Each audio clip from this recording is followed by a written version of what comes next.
At dawn, Russian forces launched a coordinated assault on a Ukrainian village. Several tanks and armored vehicles moved in from multiple directions, splitting into small groups. While their armored vehicles advanced with infantry on board, the tanks opened fire, pounding Ukrainian fortifications non-stop. By attacking from different angles, they kept constant pressure on the defenders, leaving them no time to regroup.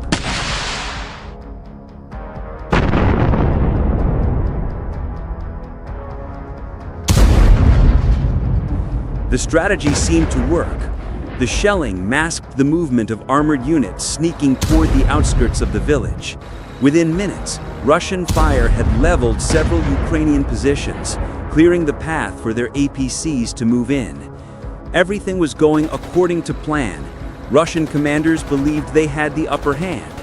With tanks laying down suppressive fire and infantry fighting vehicles advancing behind them, it looked like the Ukrainian defense wouldn't hold. By mid-morning, a column of Russian APCs reached the outer edge of the settlement.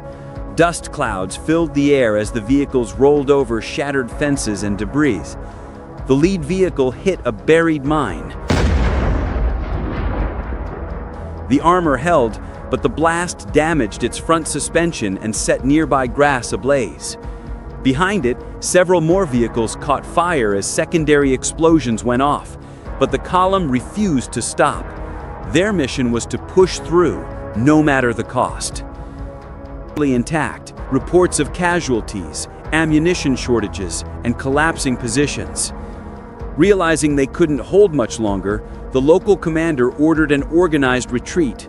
Soldiers gathered their wounded, loaded them onto trucks, and began pulling back toward the next defensive line. As they moved out, a Russian FPV drone descended at high speed, targeting one of the Ukrainian vehicles. The drone missed by inches,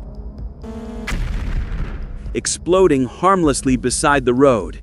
It was close, but not close enough. Minutes later, Ukrainian MLRS units opened fire from behind the ridge.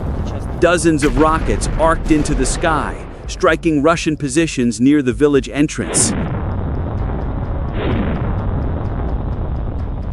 The ground shook as secondary explosions rippled through the field. But the Russians were relentless. Their tanks continued firing, crushing walls and trees with every round. Although a few armored personnel carriers were damaged by shrapnel, it wasn't enough to stop their momentum. By mid-noon, Russian troops had entered the village. They began clearing houses, checking basements, and firing at any location where Ukrainian soldiers might still be hiding. No civilians remained, only the ruins of what had once been a quiet farming settlement. Just 3 days later, Ukrainian forces launched a counterattack. This time, they had the element of surprise and precision. A line of Ukrainian armored vehicles, including M113s and modernized APCs, approached the same village from the west. Russian soldiers, who had been resting near the tree line, scrambled for cover.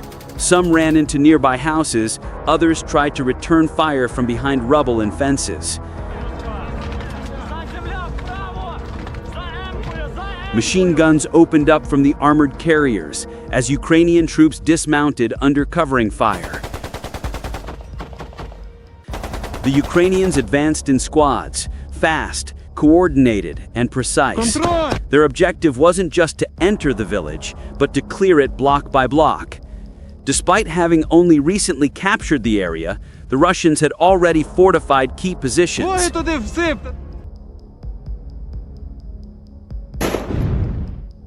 Drones buzzed overhead, sending live feeds to Russian operators who tried to track the Ukrainian movement. But Ukrainian troops moved quickly. Every few meters, they stopped, scanned, and shifted positions. A single wrong step could trigger an ambush, or worse, a drone strike. When Russian FPV drones appeared, Ukrainian gunners reacted instantly. Small arms fire filled the air and the drones crashed short of their targets. Then came close quarters fighting. Inside one damaged basement, Ukrainian troops detected muffled movement. a trap being set. Without hesitation, they tossed grenades through the opening and cleared the position.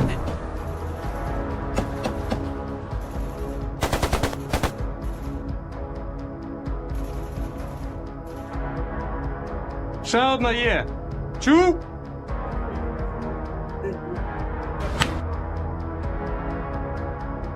Тікай! Давай, пробуємо заходити.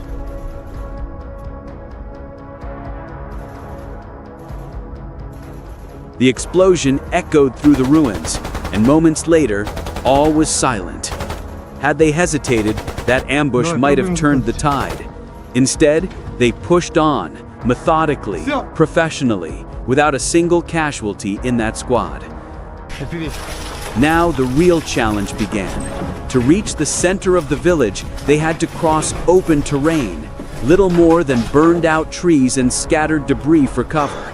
Every move had to be deliberate, every second calculated.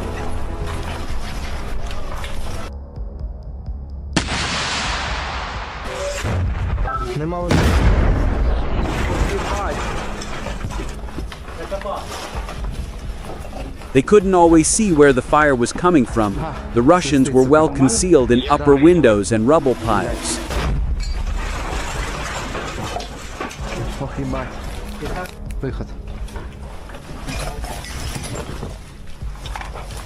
To expose them, Ukrainian soldiers fired suppressive bursts, tossing grenades into suspected hideouts, not to kill, but to make the enemy move. Finally, one squad spotted movement in a building. They aimed an RPG, but the shot fell short, detonating against the ground. Still, that was enough to mark the enemy position. Coordinated fire followed, and the defenders were silenced. Mines fell back from one building to the next. Проходим потихеньку, Вася, проходим. Шляпа! Explosions ripped through their fortifications, and the smoke grew thicker with each passing minute. Step by step, street by street, the Ukrainians regained control. They moved without panic, communicating through short bursts on encrypted radios. When one squad moved, another covered them. Every doorway was checked, every basement cleared. And through it all, not a single soldier in that assault group was wounded.